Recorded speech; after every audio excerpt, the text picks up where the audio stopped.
Inside micro schools. Because the goal is kind of to get a more in-depth look, like what does learning actually look like in these places, and so my school keeps a directory of these, but the push with the podcast and kind of getting more in depth with these the learning from the founders and then with the videos is to give you kind of an inside look, like what does learning look like inside micro Well, schools. I'm excited to do this with you. And not just because we're starting our own micro school, but I'm just learning a lot from talking to other micro school founders and parents that are interested.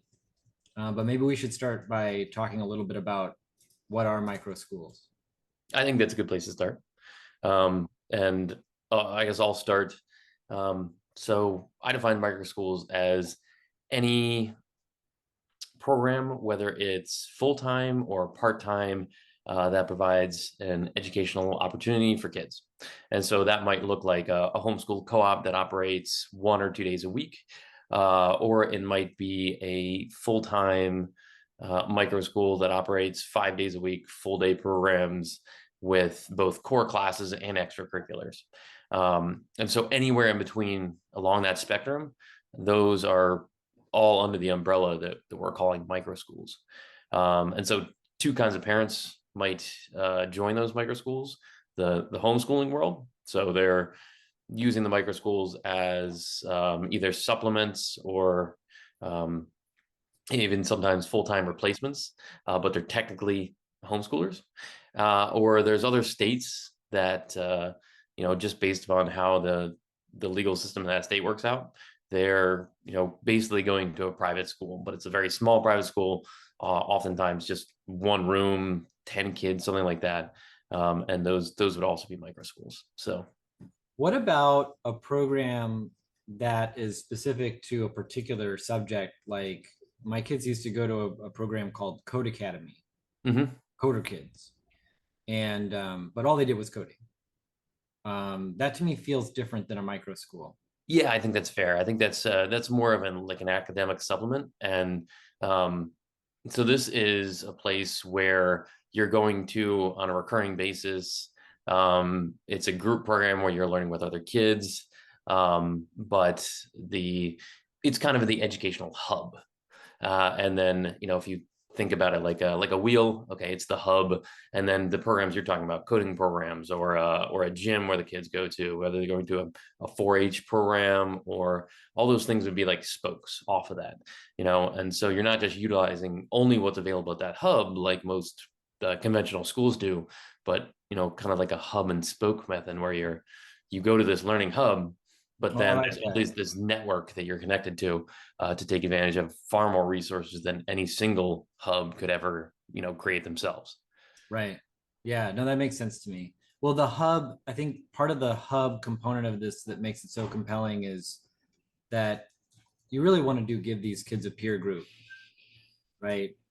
And so, top complaint amongst homeschoolers is socialization. Like, how do I find other kids that can relate to my kids, that can be not only friends, but also peers for academic, endeavors and opportunities. And so that hub provides that as like a basis, covering like the core components of education, however the parents define that. But then, yeah, there's all these other opportunities. So we don't have to keep them all in the same physical building anymore, Right. right? And so, how do we best take advantage of that? Well, micro schools seem to provide that flexibility. And so that's why we're interested in it. That's why we're helping other people do it. That's why you're helping connect other people that are doing it. So, yeah, pretty exciting stuff. Yeah, I think that flexibility you hit on is one of the key components of micro schools that makes them so interesting and so gives them such potential is that they have both the flexibility to change to meet the needs of the students they're serving, and to customize that the experience for each child. So very much student centric type of education. but also the flexibility to change and adapt. And so if they want to bring on any new technologies, if they want to try out Chat GPT, you can look at the alternative, the New York City public school system completely shut down. They're like, no one's allowed to use this. I know it's like the future and everybody's playing with AI and it will totally change the world, but you're not allowed to see it for another 10 years. So, and so I think that's a terrible way to deal with it. But I think microschools have the flexibility to do that. I was talking to a microschool founder, and she had recently done a podcast. She was describing how they were looking to bring robots. Some of the kids were interested in robots, and she used to work in the public school system. She's like, if we want to do that there, it was gonna be 2 years for them to I ask my principal, and they have to get all the proper approvals, and then they get sign off. Then we have to do the get the robots and bring them in the class, figure out how to bring utilize that. And she's like, the kids are already gone. But like, if I want to do that in my micro school, I go down to the store and I buy them and I bring them back and we'll use them the next day. And I think that just goes to show that the vast differences in, what you can do at a small, flexible institution versus one of the large ones that doesn't really give a whole lot of autonomy to its teachers or students. So this is a coincidence completely, but I was on Twitter Spaces earlier with Sumei's team for Weequal App, talking about why startups are winning, and we were discussing all the various ways in which the flexibility of small teams that of folks that are really dedicated, focused on a particular goal, are able to coordinate at a much higher level. They're much more highly motivated because they have shared interests, and which is much harder to do. The larger the organization gets, the harder it is to have everybody on the same page in terms of the vision, in terms of the goals, in terms of what is your mission. And it's interesting that I'm seeing so many parallels with this conversation now and talking about micro schools. It's very similar, isn't it? Yeah, absolutely. I think you hit the nail right on the head. I think because it is that small core group, and in some ways, it's much more like that like a single unit, like a family, like you know, I think the administrative aspects when they grow to a certain scale, those large institutions kind of lose a certain amount of character.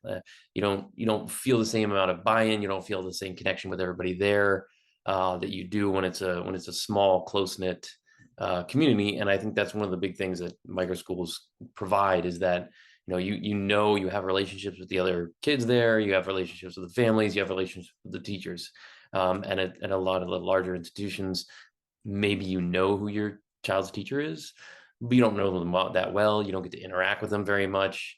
It's very much like okay, they have this life at school and they have this life at home, and that doesn't allow the academics to go beyond those school walls. Whereas you build those relationships, and then it's a more integrated part into your life, as opposed to like, that's school and this is home. It's just like, this is my life, and I learn all these different places. So other parallels, they both seem to be driven fundamentally by technology. And in two ways. One is that technology is both rapidly changing the nature of the workforce and the kinds of skills that are needed in order to succeed as a professional. It's also starting to shape higher education in terms of what they're looking for. So not just looking for, did you get good grades, but like, did you start a business? Did you publish a book? Did you do something that was more real world? Like, they're looking for that now more so. So technology is shaping both what the goal is in terms of what we hope to give kids when they grow up and enter the real world, but then it's also changing the opportunity set and the way that parents can connect with and collaborate with other parents that have kids that have shared interests and strengths, right?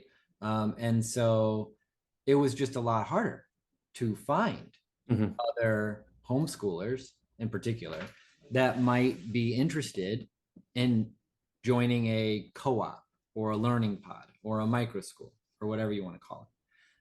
And so finding those folks, connecting with them, being able to engage with them probably more locally when the kids are younger, but then as their strengths and their interests kind of mature more, then their ability to use technology to find other people that can join their peer group. I'm like particularly high schoolers using this technology to connect with them virtually and have that be part of that hub. Um, that's all I think in parallel as well with these startups, because you have so much flexibility and you can find the folks that would want to engage with you on something that share a more personalized, you hear that with micro schools all the time, like what are you getting here? Well, it's personalizing the school to the particular needs and interests of the kids.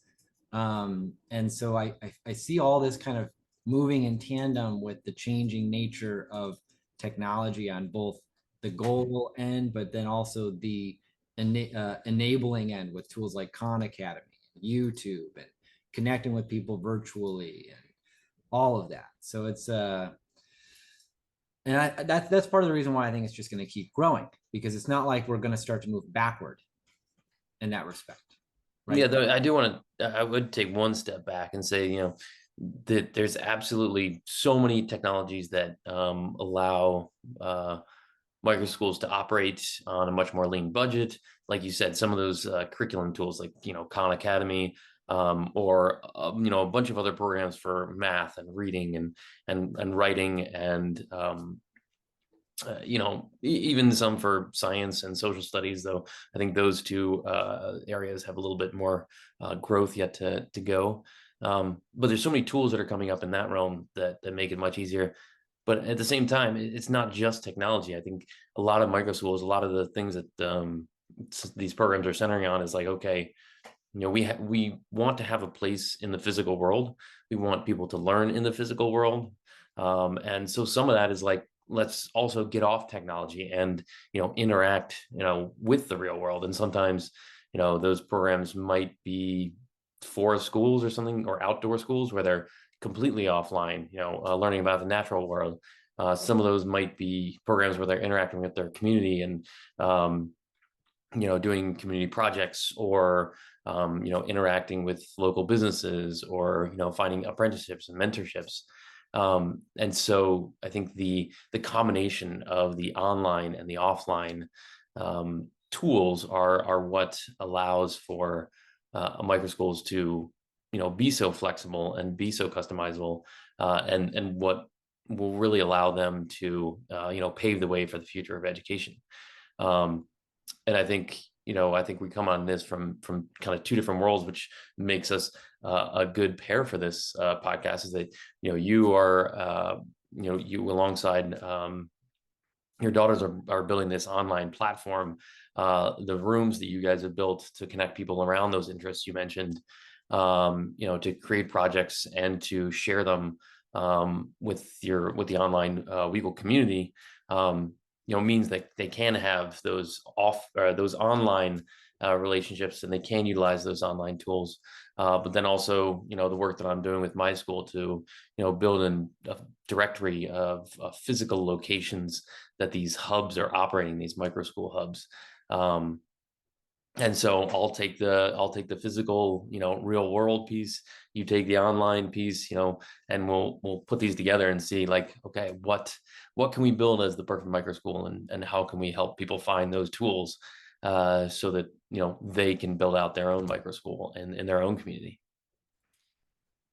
Well, the integration of that is I think it's necessary, it's required. You can't really break apart the two, right? So like you're using technology to help people connect locally, Yep. right?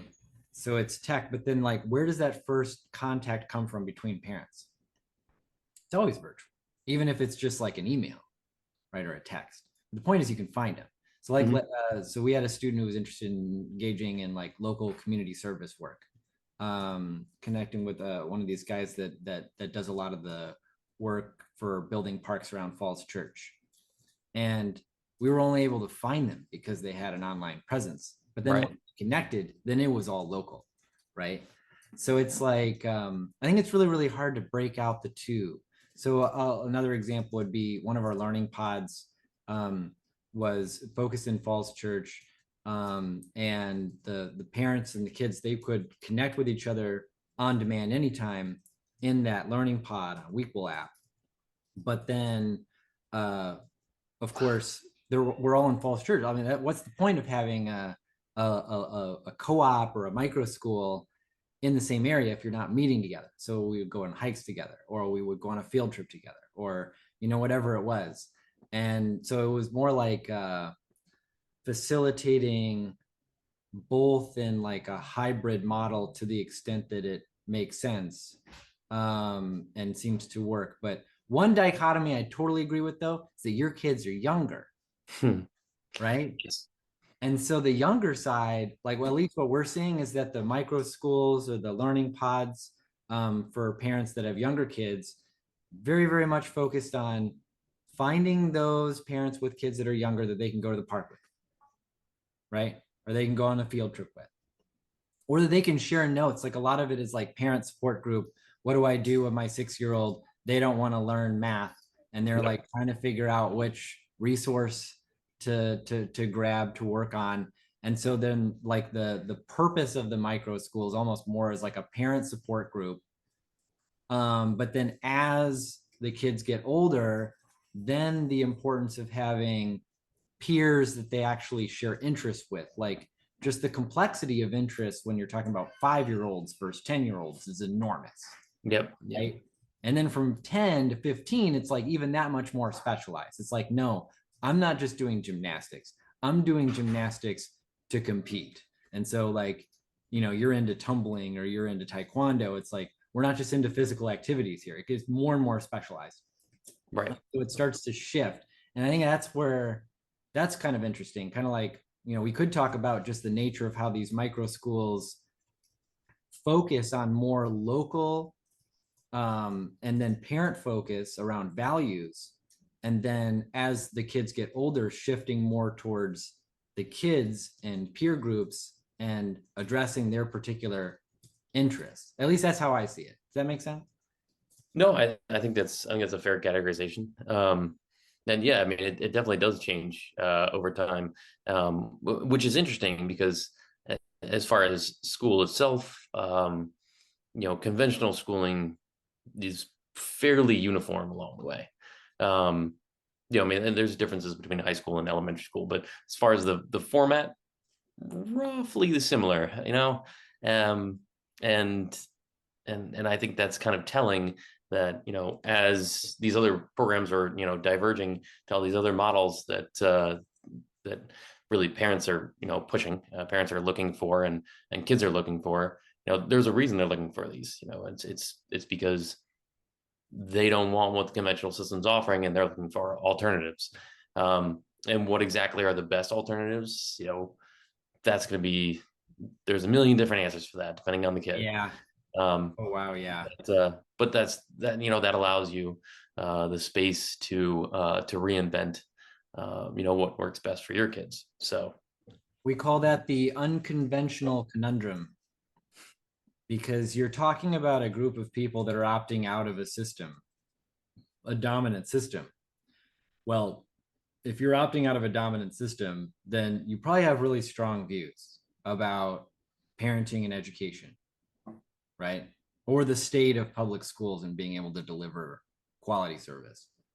And so, because of that, you're talking about groups of people that, frankly, well, it's hard for them to find other people that they would actually want to connect with to be in a learning pod or a co-op or a micro school. And I'm using all those terms interchangeably. I kind right. of feel like, actually, maybe I can differentiate those a little bit. I feel like the co-op is like the step one.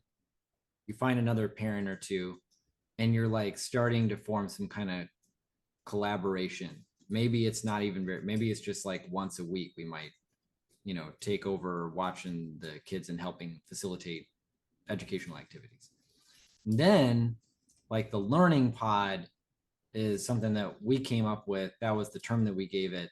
But the learning pod is like a little bit more formalized, where it's like, are you in this virtual group? But then the virtual group is usually centered around a geography. So it's really just like the coordination device, right? But instead of it just being text, like if you're just sending text to local homeschooling friends, hey, do you want to go on this field trip? Or hey, are you free on Friday? Right? That's very, very informal. I wouldn't call that a micro school yet. Right, right. Then there's a learning pod, and it's like it's a bit more formal. And are you in or are you out? Because it's like this is my group here. These people can interact. I think the key difference is that, especially for older kids, they can be on platforms like this. It's like I'm okay with these parents interacting with my kids directly, even if I'm not watching. Right. And then there's the micro school, and the distinction between that and what we started with these learning pods, I think, is maybe just more the idea that it is really that hub, that it's like the main thing. Like this is your core group. This is this is the foundation upon which I'm trying to build this personalized learning environment for my kids. And the fact that it's a physical location is something too that's like a much bigger investment. Whereas spinning up a learning pod, not super difficult, right? I mean, it's just software. Sume's sitting right next to me here. She and her team built this in like a month. It wasn't terribly complicated. It was a lot like a Facebook group, but then just like optimizing it towards being safer, simpler, and like for uploading projects and coordinating classes. But the micro school, like when you hear the term micro school, like do you think specifically you need a physical location for that, like an actual building? Or Yeah, I mean, I think that's my view on what a micro school is. It's a physical hub, and I think we should step back too to differentiate what you're talking about between a learning pod is more of a virtual learning pod, which is what you guys run at Weekle. But a lot of people also, especially in the pandemic, that's kind of when that term popped up. And there were a bunch of physical learning pods too, which was out of somebody's house, usually 5 kids or whatnot. And sometimes those learning pods would be operating more like a homeschooling co-op, where they would be doing their own using their own curriculum materials that their families put together, piece together to provide them with those opportunities, and they would just all get together and do their work and play together and live together during the day while their parents were out at work. And then there's the other part of those during the pandemic that were basically just getting together, and they were logging on to virtual school, and so they were still integrated with their local public school. They were just physically at a different location. And a lot of those are the ones that have gone away. They've gone back to the conventional school system. But the other group of learning pods that were essentially homeschooling together, a lot of them are like, no, this actually works better for us, and have continued to do that. And so there are still kind of physical learning pods. There's also virtual learning pods like the ones you're doing. There's part-time programs like a homeschool co-op, or 1 day a week, 2 day a week program, hybrids, homeschooling. And then there's all the way to full-time microschooling. So so I kind of I group those all under these micro school programs.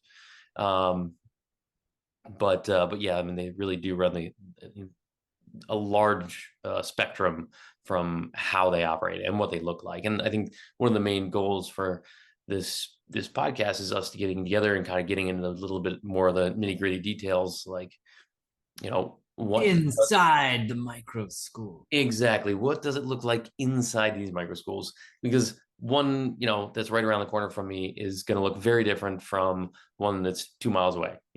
I might not even know they're there. In fact, before I started my school, I was creating this national network of programs, and then someone posted one up on the site, and it was 2 miles away from me, operating out of the church, secular program that was operating out of the church I'd never even heard of. Drove by it all the time, but it was just the church space. There's no sign out front that says this is where a program operates out of. So there's no way you would know. without the tools of the online world. And I think that's kind of what, what we're talking about bringing together. How do we utilize the online tools to provide a fantastic in-person educational experience that utilizes both the best of the online and the physical world. So The word school is one that we've been talking about too. Just like, what does school mean? Because I'm not even really sure if I would say that my daughters are in school now. I think that the word school implies adult supervision that and like structure imposed or created by parents or teachers of some kind. And so at least in terms of looking at the way that we're facilitating micro schools, it's really, there really is a huge safety component. We need to provide structure, security, supervision. And, public schools do that, right? Like that's, I think part of the function of school is to try to provide that oversight. And then that's a distinction though, I think, from some of the other things that we do, where we'll have teenagers that are engaging in clubs on the platform, but they don't really have a hub anymore because they've kind of exited the cocoon in a sense, right? And so I don't know. I think it's important to try to understand some of these terms, in part because, my goodness sakes, there's so many places we could go. There's so many people we could interview, right? And knowing like, well, when are we crossing the boundary of beyond even school, right? Because like the closest thing I can think of to Sume's school, micro school, would be like her team for Weequal app, where they're meeting and talking about what to build. It just doesn't really feel like school. right. So like some kind of component where you have not Lord of the Flies with kids just kind of doing whatever they want. Well, I guess that could, in theory, be that was kind of how we were envisioning Weequal Academy would be. Like, we're just gonna like buy this property and we're just gonna have teenagers like do whatever they want at it. That was the idea. I'm not really sure if that would qualify as a school. Well, you're providing some structure. I mean, we had talked about like there's still being boundaries on those things that are acceptable, like they would be in any institution, whether it's a family or a conventional school, everything in between. There are boundaries, and you would certainly be coaching them toward trying to whether they're your own goals or you're trying to coach them to set their own goals. You're still providing some sort of structure that is meant to accelerate their learning beyond what they would do in the absence of that. I appreciate that you're assuming that I would provide structure. That's great. Well, and maybe not you, but Sume would. She's she's 13. So yeah, and has all her ducks in a row. She's pretty well organized, seems like that, and can get some stuff done. So I have faith in her, her ability to do that. She organizes and structures me. Exactly. And so you being the subordinate to Sume, there's still a hierarchy there. Yeah, exactly. Facilitate. Okay, so I'm in school. Yeah, that's good. Well, so this is this is really exciting. I'm excited to be here. I'm excited to do this. I think the way in which we can help each other not only learn but also facilitate helping other, especially parents and former teachers, I feel like are the ones on the forefront looking to try to make some of this possible. I feel like this is a channel that we can make very useful to them, to help them think through either finding or starting their own micro school, and helping them to hear the stories, the examples, because it's all so new that you kind of have to just learn from watching and seeing and engaging with all the people that are kind of making it happen and defining these terms in real time. So yeah, I'm really excited about that. So thanks for having I think yeah, hopefully we can be both a source of information, but also a source of inspiration to say, no, wow, that person did it. That person did something amazing. I think I can do something like that too, and hopefully, build a community around it where we can connect some of those people to better each other's programs and kind of build this community around the idea of microschooling. Um, so that's my hope for the podcast. Sounds good. Let's do it.